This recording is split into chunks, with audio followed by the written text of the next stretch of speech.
So let's talk about my boy Lomachenko. And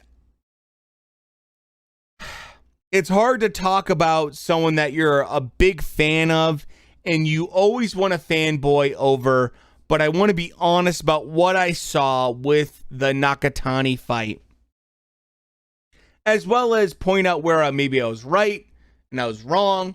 Rematch, Teofimo immediately. I agree with you, Minnie, but let me just... This is my personal perspective on all of it. Number one, going into the Nakatani fight, I thought that Lomachenko was going to have some issues. Not because I think that he's a bad fighter or he's over the hill or anything like that. I thought it was mostly because Nakatani's so tall, that reach. We've seen guys that have a good jab and a solid power jab give a little bit of issue to Loma and make him a little bit more hesitant to engage and get on the inside. We saw it with like Luke Campbell in particular. Nakatani is a very solid fighter overall. That's what I was expecting. And when Loma said, I'm going to finish him, I'm going to stop him, I'm going to get the KO, I thought, this is great promotional talk. I don't know if I believe it. Normally, when you see Lomachenko go in there and do his thing, it's 4 rounds of feeling out, five rounds he starts to like let it on, 6th round he's starting to really punish his opponent kind of thing. Now I'm going to say this, and I think some people might take this as more than it is, but I'm really honest about this. It is the Matrix Reloaded. I hate to say that because it's so freaking cliche, but we saw something there that was different in a very good way for Lomachenko.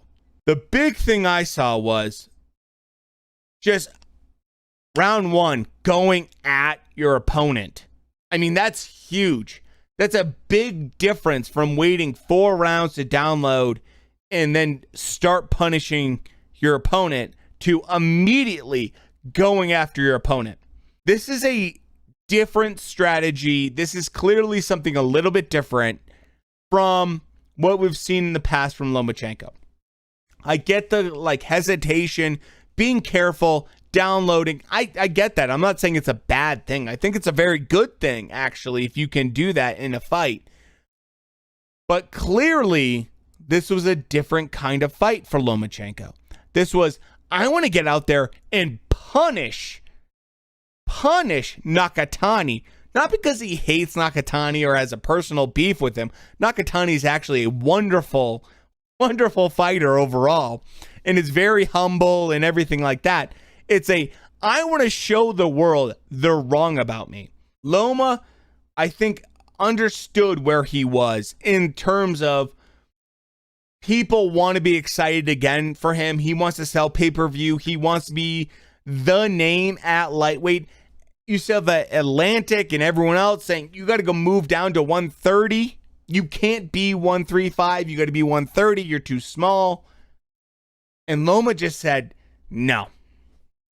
That's not what I want. What I want is I want my belts back. I want my belts back. I want that rematch. I know I can beat Teofimo Lopez in a rematch. This is another element, and I know some people think it's a joke, and some people don't take it serious, but I think we should take it serious. And that's Lopez Sr. Lopez Sr., if you think he's a clown, I get it. If you don't like him, I get it. But the man has orchestrated a serious amount of wins for his son and has done so in a very impressive fashion. They clearly had a game plan, implemented it, and it worked. So whether you like Lopez Sr. or not, he did something pretty unique. The glitch in the Matrix, all that BS, whatever.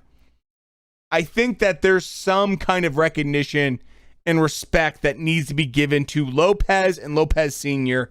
in terms of what they did in the first fight.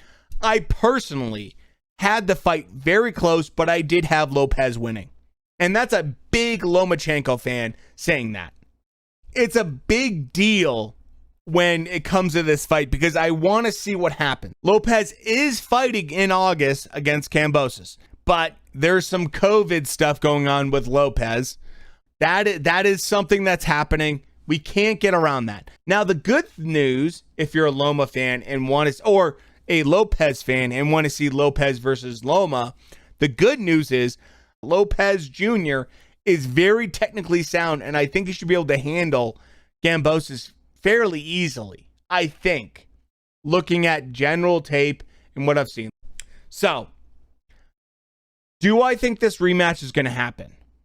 I do. I do think this rematch is going to happen. And I'll tell you why.